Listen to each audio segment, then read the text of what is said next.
Hola, ¿qué tal están? Ser humano y biotecnología. No cabe duda que el futuro ser humano dentro de 20, 30, 50, 100, 200 años será diferente al que es actualmente. Ha habido pues numerosas películas, por ejemplo, como Blade Runner, en la que se representa, por ejemplo, un mundo futuro donde humanos y androides conviven y se enfrenten. También pues, ha habido otros clásicos como Un Mundo Feliz de Huxley, 1984 de George Orwell o Fahrenheit 451 de Ray Bradbury, entre otros como ejemplos de distopías. Lo que está claro es que, como también señala el transhumanismo, vamos hacia un nuevo modelo de ser humano, probablemente en las próximas décadas, con el avance de la medicina, de la biotecnología, etcétera, y ya se está llegando a desarrollos en el ámbito de la bioquímica, de la medicina, pues muy sugerentes y muy interesantes. Lo que sucede es que podemos entrar en una situación de vida poshumana si seguimos por esta vía. Por supuesto, aquí también tiene que decir muchas cosas la bioética, la filosofía y, por supuesto, también los gobiernos de los estados, las leyes, etcétera. También se puede decir que estamos en una sociedad digital en la que continuamente se producen elementos artificiales de todo tipo y en la historia de la humanidad el progreso que se ha producido, sobre todo a partir del siglo XX-XXI, es algo que no se conocía. Y pues cada vez hay más sofisticados mecanismos, la nanotecnología, la mecánica cuántica, los ordenadores cuánticos y otras muchas creaciones. También, por supuesto, la biología sintética, que podrá crear vida artificial tanto humana como animal, etcétera. Esos son grandes logros de la humanidad, pero tienen que estar controlados de una manera ética, podríamos decir. En este sentido, el conjunto de nuestro entorno se podría decir que se vuelve casi absolutamente artificial. Ya estamos viviendo prácticamente en un mundo virtual, aunque también es un mundo real, y lo natural es nuestra propia biología, y a la vez el dominio artificial que nos envuelve y en el que vivimos se convierte en algo casi natural, aunque no lo es. De hecho, ya hay mucha gente que vive como en una situación artificial y podemos decir también que somos artificiales por naturaleza, pero en ocasiones, como también denuncia Heidegger y otros filósofos, o Lévinas, por ejemplo, esta artificialidad nos arrastra hasta la artificiosidad, en un mundo tan tecnificado que oculta nuestro más profundo ser.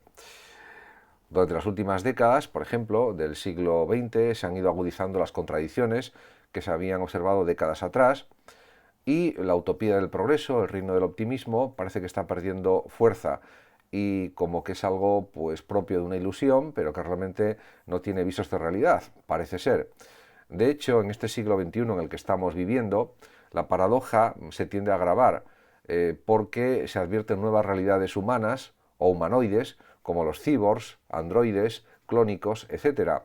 Y de nuevo surgen los viejos temores acerca de las máquinas, del maquinismo y de los robots que se adueñan del mundo.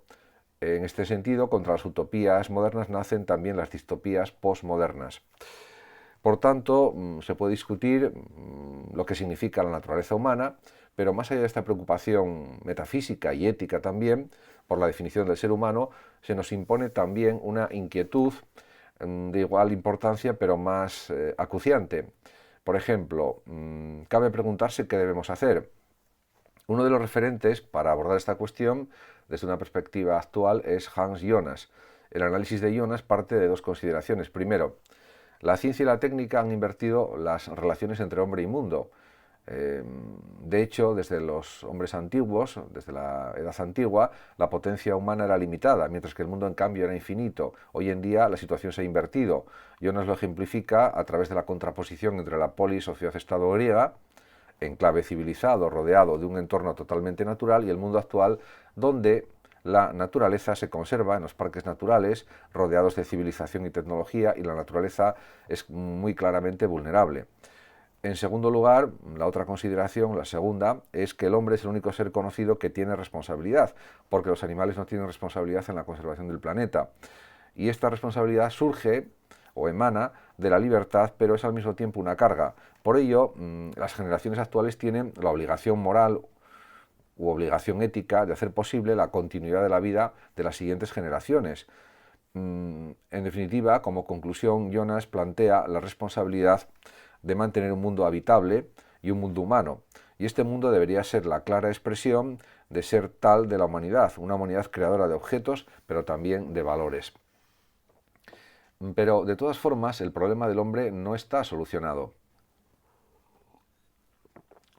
Podemos decir que es más, el debate para las próximas décadas está garantizado al ser posible la modificación y creación de seres humanos desde un punto de vista genético a través de procedimientos tecnológicos y aquí saltan las preguntas pertinentes. ¿Es legítimo crear pues esos seres artificiales? ¿En qué circunstancias? ¿Hasta qué punto se pueden o deben modificar los códigos genéticos de los individuos? ¿Qué garantías y derechos se les deben reconocer a los posibles seres modificados genéticamente? ¿Hasta qué punto pueden ser modificados genéticamente? Por tanto, el siglo XXI será el siglo de la pregunta con respuestas cada vez más complejas acerca de la naturaleza humana. En este contexto de planteamientos aparece también un nuevo y polémico frente de discusión entre Peter Sloterdijk y Jürgen Habermas. Para el primero, para Sloterdijk, el optimista humanismo de la Ilustración no ha logrado mejorar sustancialmente la situación humana, y la sociedad humana tampoco. Este fracaso se manifiesta en las continuas y cada vez más devastadoras guerras que acontecieron durante el siglo XX. Y desde esta denuncia, o desde este tipo de denuncias, el propio Sloterdijk aboga por un nuevo humanismo que dirija sus pasos hacia la aceptación, por ejemplo, de la ingeniería genética. En la réplica a esto que señala Sloterdijk, Habermas defiende que la aplicación de la biotecnología es incompatible con la dignidad humana y expresa el temor de que a través de estas técnicas de ingeniería genética y otras se pueda producir un cambio irreversible en la naturaleza humana. Y yo creo que es un riesgo pues, muy considerable. A pesar de esta cautelosa actitud de Habermas, estaría de acuerdo con el uso terapéutico de estas nuevas tecnologías. Ya me parece pues, razonable lo que dice Habermas. Pero desde un planteamiento ya feminista y socialista, Donna Haraway, en su manifiesto Cyborg, el sueño irónico de un lenguaje común para las mujeres, busca crear o imaginar desde la realidad del híbrido de máquina y organismo una nueva criatura social y a la vez de ficción como base para unas nuevas relaciones sociales y políticas. Desde una perspectiva crítica, advierte Haraway que un cyborg no requiere una identidad estable y esencialista y por ello serían modelos que las mujeres deberían considerar para crear coaliciones basadas en afinidad en vez de identidad. A mí esto me parece muy confuso y no me parece pues adecuado. En cualquier caso, el mundo cyborg simboliza para esta autora, para esta feminista y socialista, para Haraway, la superación de la occidental sociedad androcéntrica, basada en el varón, basada en los hombres, y genera la posibilidad de una nueva vida en común, podríamos decir, entre animales y máquinas, y así el cyborg no reconocería el jardín del Edén, no está hecho de barro y no puede soñar con volver a convertirse en polvo. Estos son más bien imágenes poéticas, etcétera, pero yo creo que hay una serie de peligros en la creación de cyborgs, en la creación de robots superinteligentes, etcétera. De hecho, en este sentido hay un texto del libro de Quintanilla, Tecnología, un enfoque filosófico y otros ensayos de la filosofía de la tecnología, con una interpretación, a mi juicio, muy ajustada a lo que es la realidad. Dice Quintanilla en este libro acerca de la tecnología, o de filosofía de la tecnología, se titula Humanos, humanoides y androides. Dice Quintanilla, hay una versión biotecnológica tanto del mito de las máquinas pensantes como de la rebelión de los robots. El mito de los replicantes, también recogido en la película Blade Runner, heredero indirecto de Frankenstein y directo del Brave New World. El problema filosófico específico del mito de los replicantes es el de si individuos creados artificialmente, pero dotados de todas las propiedades características del humano, son verdaderamente humanos.